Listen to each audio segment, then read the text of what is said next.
বক্তব্য বিকৃত করে পরিস্থিতি অস্থিতিশীল করেছে একটি মহল, বললেন প্রধানমন্ত্রী। সহিংসতাকারীদের খুঁজতে জনগণকে সহযোগিতার আহ্বান। টার্গেট করে পুলিশ সদস্য স্থাপনায় বিএনপি জামাতের হামলা, ছাড় না দেওয়ার হুঁশিয়ারি। এবং সবজিতে কিছুটা স্বস্তি ফিরল, চাল ডাল তেলের বাজার চড়া, কমেছে ইলিশের দাম।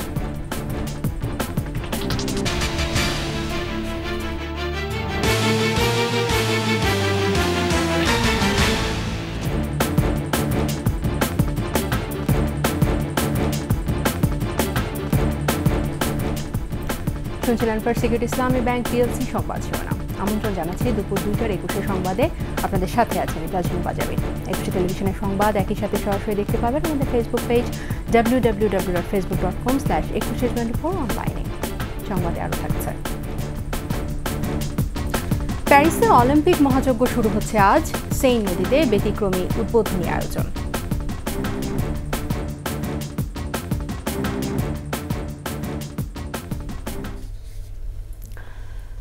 প্রধানমন্ত্রী শেখ হাসিনা বলেছেন, মুক্তিযোদ্ধাদের নিয়ে বক্তব্যকে বিকৃত করে পরিস্থিতিকে উস্কে দিয়েছে একটি মহল। এবারে নাশকতার ধরন ভিন্ন উল্লেখ করে ধ্বংসযজ্ঞে জড়িতদের খুঁজে বের করতে জনগণের সহযোগিতা চেয়েছেন প্রধানমন্ত্রী। দেশের ভাবমূর্তি নষ্ট করতে বিদেশে বসে ফোনে প্রবাসীদের উস্কে দেওয়া হচ্ছে বলেও জানান সরকার প্রধান। প্রণব চক্রবর্তীর রিপোর্ট।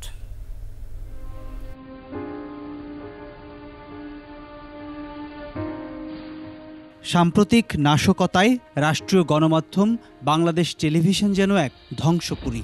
নাশকতার ধ্বংসযজ্ঞে পুরোপুরি নষ্ট করেছে বিটিভি ভবন, অথচ এটির সাথে জড়িয়ে আছে বাংলাদেশের মানুষের আবেগ আর অনুভূতি।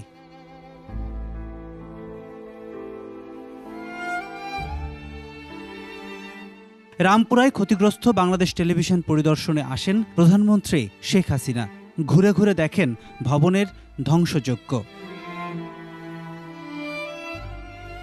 এ সময় সাংবাদিকদের উদ্দেশ্যে বক্তব্যে প্রধানমন্ত্রী বলেন, তার বক্তব্যকে বিকৃত করে পরিস্থিতি উস্কে দিয়েছে একটি মহল। লন্ডন থেকে ফোনেও উস্কে দেয়া হচ্ছে প্রবাসীদের। আমার একটা কথা নিয়ে তারা কতদিন প্রতিবাদ করলো। কি কথা বলেছিলাম আমি? আমার কথাটাকে বিকৃত করা হয়েছিল। আমি বলেছিলাম মেধা মেধা মেধা, কোটা না মেধা।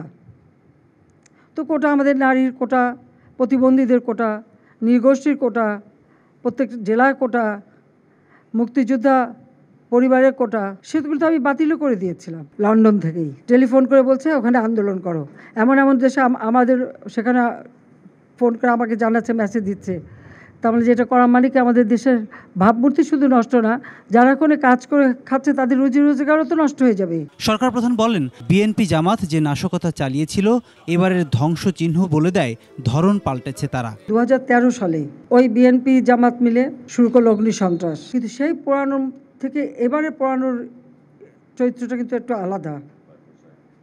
এবারে তারা গান পাউডার ব্যবহার করেছে এবং নিমিষে সব পুরো একেবারে ছাই। ওই কোটা বিরোধী আন্দোলনের সূত্র ধরেই এই ঘটনাগুলি ঘটানোর সুযোগ পেল। যারা এই ধ্বংসযজ্ঞ চালালো তাদের খুঁজে বের করতে দেশবাসীর সহযোগিতা চান প্রধানমন্ত্রী।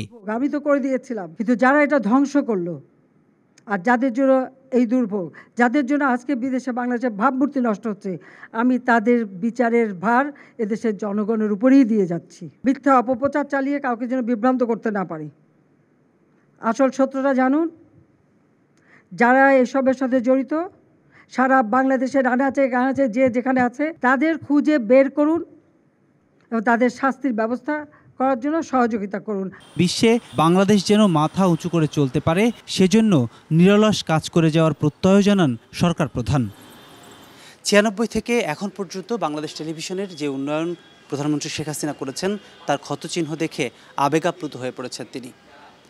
200 কোটি টাকার উপরে ক্ষতি হয়েছে এই রাষ্ট্রীয় গণমাধ্যমের। এখন 78 কোটি টাকা লাগবে এই সম্প্রচারকে আবার স্বাভাবিক রাখতে। প্রণব চক্রবর্তী, 21 টেলিভিশন, বাংলাদেশ টেলিভিশন ভবন, রামপুরা, ঢাকা। এদিকে দিনে দিনে স্বাভাবিক হয়ে আসছে পরিস্থিতি, জনজীবনে ফিরছে স্বস্তি। রাজধানীর খবরাখবর জানবো সহকর্মী মানিক শিকদারের কাছে। গত শুক্রবার থেকে শুরু হওয়া কারফিউ 1 সপ্তাহ পার হয়েছে।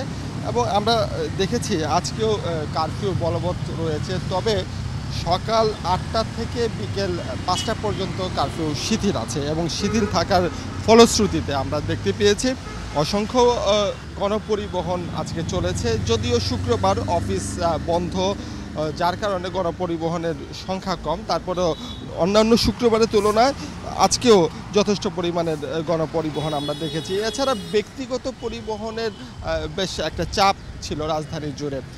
আমরা দেখেছি সায়দাবাদ, গাবতলী, মহাখালী এই সমস্ত যে টার্মিনালগুলো আছে সেই টার্মিনাল থেকে ঢাকা থেকে রাজধানী থেকে দেশের বিভিন্ন প্রান্তে অসংখ্য গাড়ি আমরা ছুটে যেতে দেখেছি।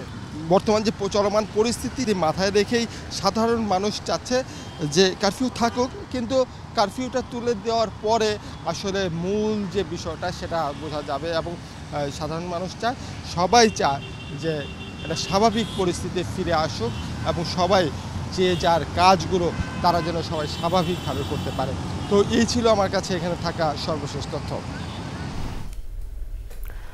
কোটা আন্দোলনকে পুঁজি করে সাম্প্রতিক সহিংসতার সময় নরসিংদী কারাগার থেকে পালানো ৯ জঙ্গির মধ্যে জুয়েল নামে আরও একজনকে গাজীপুর থেকে গ্রেফতার করা হয়েছে। সকালে সংবাদ সম্মেলনে নরসিংদী পুলিশ সুপার মোস্তাফিজুর রহমান আরও জানান, পালানো ৮২৬ কয়েদির মধ্যে এ পর্যন্ত ৮ জন গ্রেফতার ও আত্মসমর্পণ করেন ৪৭৩ জন কয়েদি।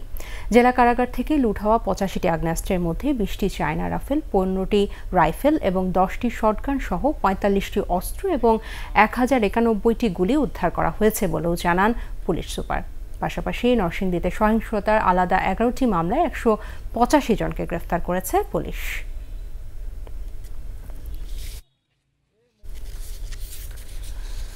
টার্গেট করেই পুলিশ সদস্য স্থাপনায় হামলা চালিয়েছে বিএনপি জামাত।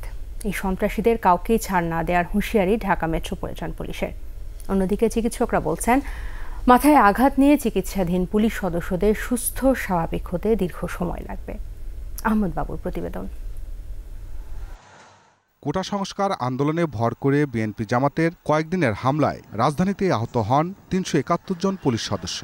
রাজারবাগ কেন্দ্রীয় পুলিশ হাসপাতালে চিকিৎসায় সুস্থ হয়ে ঘরে ফিরেছেন ২৮২ জন। এখনও হাসপাতালে চিকিৎসাধীন ৮৯ জন। সেদিনের সহিংসতা ও বর্বরচিত হামলার কথা মনে করে এখনও আঁতকে উঠছেন রামপুরা ও যাত্রাবাড়িতে আহত পুলিশ সদস্যরা। রামপুরা ফাঁড়ির পুলিশ 2 দিনে করে গেছি, পরে আইসা হেলমেট নিয়ে মাথার উপরে এইখানে একটা বাড়ি মারছে, তারপরে তো রড আর লাঠি মাটি দিয়ে বাড়ির উপরে বাড়ি, পরে আমার শটগান ছিল, গুলি ছিল, এগুলো সব নিয়ে গেছে। বেশ কয়েকজন পোলাপান আইসি আমার কাছে পুলিশ পাইছি। আমার হাতে আবার একটা শপিং ব্যাগ ছিল, ওটার মধ্যে আবার শার্ট ছিল, ইউনিফর্মের শার্টটা ছিল ভিতরে। ওটা পায়ে দেখে আর আমি বুঝে ওঠার আগেই মনে করেন যে আমাকে লাঠি সোটা দিয়ে মাথায় আঘাত করে ফার্স্টেই বেশ কয়েকটা আঘাত করার পরে আমি পড়ে যাই। আমি পড়ে করে তারা এলোপাতারিভাবে আমাকে মারে। তবে সুস্থ হয়ে সন্ত্রাসীদের মোকাবেলায় দৃঢ় মনোবল অটুট আছে তাদের। পুলিশের মনোবল কেমন ভাঙবে, আসি আমরা থাকবো ইনশাল্লাহ। পুলিশরা আসলে তাদের একটা স্পেশাল ট্রেনিং তো তাদের থাকে, যে আসলে তারা কিন্তু একটু শক্তই হয়ে যায় মন থেকে। চিকিৎসকরা বলছেন, দীর্ঘ চিকিৎসা লাগলেও সুস্থ স্বাভাবিক জীবনে ফিরবেন সবাই। মাথায় আঘাতপ্রাপ্ত যে রোগীগুলো আছে তাদেরকে তো আমরা প্রাথমিকভাবে সেলাই করে দেওয়া হয়েছে, এবং যাদেরকে ছুরি আঘাত করা হয়েছে মাথার মধ্যে তাদের কন্ডিশনটা একটু ক্রিটিক্যাল, সেটাও আমরা আশা করতেছি সময় লাগবে, প্রায় মাসখানেক। দ্বিগুণ মনোবলে দেশ সেবায় যুক্ত এখনকার প্রত্যেক পুলিশ সদস্য, বলছে ডিএমপি। জামাত এবং বিএনপি যাদেরকে আক্রমণ করার চেষ্টা করেছে তাদের প্রথম এবং প্রধান টার্গেট ছিল পুলিশ এবং পুলিশ স্থাপনা। আমার যে পুলিশ সদস্যরা মৃত্যুর সঙ্গে পাঞ্জা লড়ছে এখনও রাজারবাগ পুলিশ হসপিটালে, যাদের হাত ভেঙে গিয়েছে, পা ভেঙে গিয়েছে, তারা এখন বাসায় ট্রিটমেন্ট নিচ্ছে, তাদের যেই স্যাক্রিফাইস, এই স্যাক্রিফাইসটা আমরা বুকে ধারণ করে আমাদের প্রত্যেকটি সদস্য দ্বিগুণ অনুপ্রেরণে কাজ করে যাচ্ছে। স্বাধীনতা বিরোধী চক্রকে অবশ্যই আইনগতভাবে আমরা মোকাবেলা করব। নাশকতাকারীদের ঢাকায় থাকতে না দেওয়ারও হুঁশিয়ারি পুলিশ কর্মকর্তাদের। জামাত এবং বিএনপির যে পর্যায়ে নেতাই হোক না কেন অথবা কর্মী হোক না কেন, একজনকেও ঢাকা মেট্রোপলিটন পুলিশ স্পেয়ার করবে না। আহমদ বাবু, 21 টেলিভিশন, ঢাকা। এবার জানবো বাজার পরিস্থিতির খবর। কাঁচা বাজারে কিছুটা স্বস্তি ফিরে এলো, চোখ রাঙাচ্ছে চাল, ডাল, তেল, লবণের বাজার। প্রতি কেজি কাঁচা সবজি গেল সপ্তাহের চেয়ে গড়ে কমেছে 30 থেকে 40 টাকা, আর প্রতি কেজি চালের দাম বেড়েছে গড়ে 2 টাকা করে। সপ্তাহ ব্যবধানে দামের এই হেরফেরের জন্য সিন্ডিকেটের পাশাপাশি তদারকির অভাবকে দায়ী করছেন ক্রেতারা। মফিউর রহমানের রিপোর্ট। সবকিছুর দাম আপনার আকাশচুম্বী, সে অনুযায়ী তো মানুষের যে সোর্স অফ ইনকাম ওই পার্সেন্টেজ অনুযায়ী কিন্তু বাড়ে নাই। সবকিছু একটা সিন্ডিকেটের ভিতরে চলতেছে, যারা দায়িত্বে রয়েছেন তাদের যথেষ্ট অবহেলা রয়েছে। এভাবেই ক্ষোভের কথা বলছিলেন ক্রেতারা। রাজধানীর বাজার ঘুরে দেখা যায় গেল সপ্তাহের চেয়ে প্রায় সব রকম সবজির দামই কমেছে। সরবরাহ পরিস্থিতি ঠিক হওয়ায় দর নিম্নমুখী বলছেন বিক্রেতারা। পটল হয়েছে গিয়ে 40 টাকা কেজি, কাকল হয়েছে গিয়ে 80 থেকে 100 টাকা কেজি, শসা হয়েছে গিয়ে হাইব্রিড শসা 50 টাকা কেজি, দেশের দাম আজকে বেশি, কচুরমুখী হয়েছে 80 টাকা কেজি। এই সপ্তাহ কমে যাওয়ার কারণ হলো সবজি মোটামুটি ভরপুর আসতেছে, আসার কারণে মানে আপনার যে দামটা একটু মানে স্বাভাবিক। তবে বেশ খেল দেখিয়েছে কাঁচামরিচ, দাম উঠেছিল 600 টাকায়। ভোক্তা অধিদপ্তরের অভিযানের একদিন পরেই কমে যায় মরিচের ঝাল। প্রকারভেদে এখন প্রতি কেজি বিক্রি হচ্ছে 120 থেকে 160 টাকায়। কাঁচামরিচ ব্যবসাতে আমরা 160 বিক্রি করতেছি, অথচ মনে করি কেজিতে 100-200 কমছে। আজকে আনছি 120 টাকা কেজি, বেচতেছি আমরা খুচরা 140-160। বাড়তির দিকে সব ধরনের নিত্যপণ্যের দাম। 5 লিটার সয়াবিন তেল এই সপ্তাহে বিক্রি হচ্ছে 780 টাকায়, যা গেল সপ্তাহে বিক্রি হয় 10 টাকা কমে। এছাড়া মসুর ডাল, চিনি, লবণ গড়ে বেড়েছে 5 টাকা করে। চিনির দাম ছিল 130 টাকা, 135 টাকা। তেলের সরবরাহ কম, জায়গায় দাম লেখা ওই দামে বিক্রি হচ্ছে। প্রতি লিটারে 2 টাকা করে তেলের দাম বাড়ছে, আর চিনি প্রতি কেজি 1-2 টাকা বাড়ছে। মাছ বাজারে একই সাথে রয়েছে স্বস্তি অস্বস্তি। 1 কেজি আকারের ইলিশের দাম গেল সপ্তাহের চেয়ে 300 থেকে 400 টাকা কমেছে। 1 কেজিটা 1500 টাকা কেজি, মাছের রেট কেজি প্রতি 300-400 টাকা করে কমছে। তবে গেল কয়েকদিনের চেয়ে বেড়েছে অন্য সব মাছের দাম। 4-5 দিনে তোর হালকা একটু দাম বাড়ছে। বর্ষাকাল তো মাছ আস্তে আস্তে বাড়তেছে, কাস্টমার গেছে সপ্তাহ তুলনায় কম। চালের বাজারে মজুদ পর্যাপ্ত, দাবি খোদ বিক্রেতাদের। তবুও সব ধরনের চাল প্রতি কেজিতে বেড়েছে 2 থেকে 3 টাকা। চাউলের সংকট নেই, চাউল পর্যাপ্ত পরিমাণে মজুদ আছে। মেইলেও আপনার কত গাড়ি লাগবে, টাকা দিলে চালের অভাব নেই। আমাদের কাছেও চাইল আছে। আটার চালটা মানে এটা চাহিদা বেশি, এটার দামটা একটু বেশি বাড়ছে। মিনিকেটও বাড়ছে, নাদেশালা মুষ্টিমে কিছু কোম্পানির বাড়ছে। এদিকে সব রকম ডিম ও মাংস বিক্রি হচ্ছে আগের দামেই। মফিউর রহমান, 21 টেলিভিশন, ঢাকা। এবার প্যারিস অলিম্পিক প্রসঙ্গ।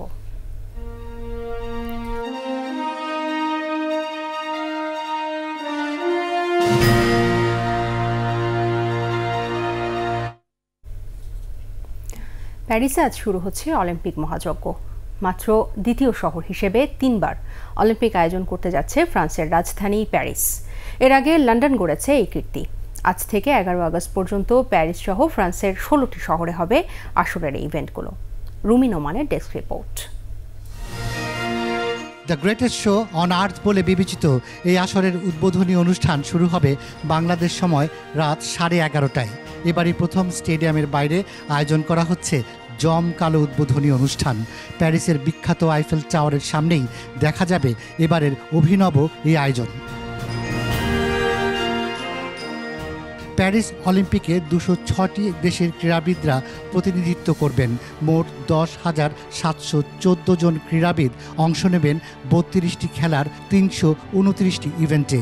এবারের আয়োজনে খরচ হতে পারে প্রায় 9 বিলিয়ন ইউরো। এদিকে সাধারণত 4 বছর পর পর অলিম্পিক আয়োজন হলেও এবারের আসর হচ্ছে 3 বছর পর। করোনা মহামারীর কারণে 2020-এর টোকিও অলিম্পিক অনুষ্ঠিত হয় 2021 সালে।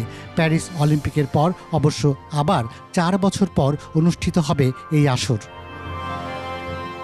প্যারিস অলিম্পিকে বাংলাদেশ থেকে অংশ নিচ্ছেন 5 জন ক্রীড়াবিদ, যাদের মধ্যে আর্চার সাগর ইসলাম উদ্বোধনী অনুষ্ঠানে বাংলাদেশের পতাকা বহন করবেন।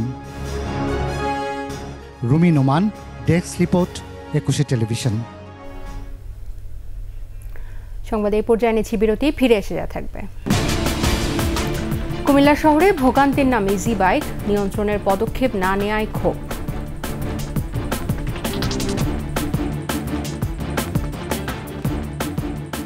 আরও আমন্ত্রণ, আপনারা দেখছেন দুপুর 2টার 21 সংবাদ। গুরুতর অসুস্থ হয়ে হাসপাতালে ভর্তি জনপ্রিয় সঙ্গীত শিল্পী এবং টেলিভিশন অনুষ্ঠান নির্মাতা হাসান আবিদুর রেজা জুয়েল। রাজধানীর একটি বেসরকারি হাসপাতালে নিবিড় পর্যবেক্ষণে রয়েছেন জুয়েল। পরিবারের পক্ষ থেকে জানানো হয়, গত মঙ্গলবার রাতে বাসায় হঠাৎ শ্বাসকষ্ট শুরু হয় তার। অবস্থার অবনতি হলে রাতেই তাকে হাসপাতালে নিয়ে যাওয়া হয়। এরপর চিকিৎসকরা হাসান আবিদুর রেজা জুয়েলকে আইসিইউতে নেন। বর্তমানে 72 ঘন্টার পর্যবেক্ষণে রয়েছেন তিনি। জুয়েলের প্রথম অ্যালবাম প্রকাশিত হয় 1992 সালে। 10টির মতো অ্যালবাম প্রকাশিত হয়েছে তার। এর মধ্যে আয়ুব বাচ্চুর সুর ও সঙ্গীতের সবচেয়ে বেশি জনপ্রিয়তা পেয়েছে এক বিকেলে অ্যালবাম।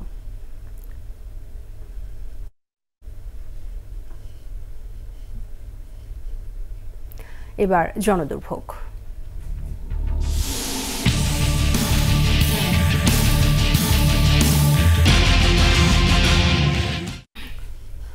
কুমিল্লা শহর জুড়ে বেড়েছে ইজি বাইকের সংখ্যা। যখন তখন সৃষ্টি হয় যানজটের। ভোগান্তিতে পড়েন শহরবাসী। মাঝে মাঝে ঘটে দুর্ঘটনাও। নিয়ন্ত্রণের পদক্ষেপ না নেওয়ায় ক্ষোভ বেড়েছে ভুক্তভোগীদের। সব মিলিয়ে চরম দুর্ভোগে নগরবাসী। কুমিল্লা প্রতিনিধি হুমায়ুন কবির রনির তথ্যচিত্রে ডেস্ক রিপোর্ট। বেশি দিন আগের কথা নয়, কুমিল্লা পরিচিত ছিল রিকশার নগরী হিসেবে। তবে দিন দিন পাল্লা দিয়ে বাড়ছে ইজি বাইক, মিশুক, ব্যাটারি চালিত অটোরিকশা। দাপিয়ে বেড়াচ্ছে প্রধান সড়ক থেকে শুরু করে অলিগলি। যত্রতত্র গড়ে তোলা হয়েছে স্ট্যান্ড। হরহামেশাই সৃষ্টি হচ্ছে যানজটের। এদের জন্য যে প্রয়োজন এবং স্থান সংকুলান মানুষ মিলে অনেক অনেক বেশি ইজি বাইক এবং অটোরিকশা। দেবিদ্বার চাঁদিনা থেকে রুগী নিয়ে আসার সময় তারা এগুলোতে উঠে ওঠার পর দেখা গেছে এগুলো নিয়ে হাসপাতাল যেতে অনেক টাইম লাগে। অনেক সময় রাস্তায় অ্যাক্সিডেন্ট করে। যানজট তো এরকম অবস্থা, যেখানে সেখানে দাঁড়ো করাই না, যেখানে মাঝ রাস্তার দাঁড়ো করাই তারা একটা প্যাসেঞ্জার নেওয়ার জন্য মাঝ রাস্তায় দাঁড়ায় না। নগরবাসীর অভিযোগ, অনিয়ন্ত্রিতভাবে ইজি বাইকের সংখ্যা বেড়ে চললেও নেই পদক্ষেপ। সড়কে এলোপাতারি করে রাখা হচ্ছে অটোরিকশা। প্রশিক্ষণ ছাড়াই ইজি বাইক নিয়ে রাস্তা নামায় ঘটছে অনাকাঙ্ক্ষিত দুর্ঘটনাও। যারা চালকরা আছে তাদের কোনো সচেতনতা নাই, তারা কোনো প্রশিক্ষণ নাই, তারা যাচ্ছে তাই মানে যার যা মতো ইচ্ছে মতো তারা এই গাড়িগুলো চালায়, যার কারণে প্রায় দুর্ঘটনা ঘটে। এবং আমি নিজেও অনেকটা পঙ্গুই, আমি এখনো হাঁটতে পারি না। বিভিন্নভাবে অ্যাক্সিডেন্ট করে মানুষের গাড়ি ঘোড়া ভেঙে ফেলছে।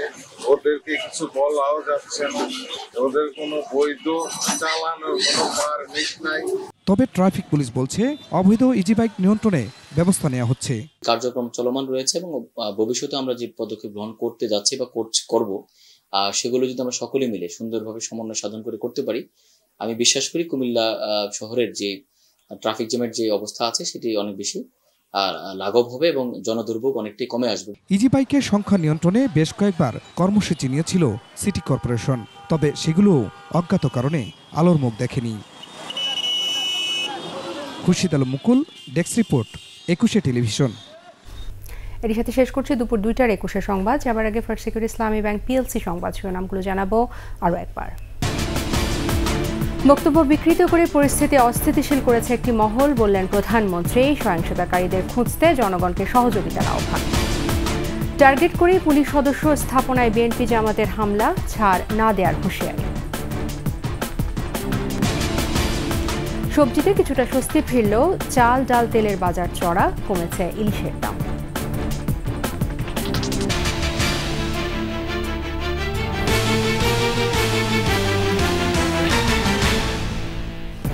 একুশে টেলিভিশনের সর্বশেষ সংবাদ জানতে ডায়াল করুন 2021 নম্বর আর ভিজিট করুন 21-tv.com এই ওয়েবসাইটে। ফেসবুকে লগ ইন করতে পারেন www.facebook.com/2124 অনলাইনে। আমাদের পরবর্তী সংবাদ সন্ধ্যা 6টায় 21 দেশের সংবাদ দেখার আমন্ত্রণ রইল সবাইকে।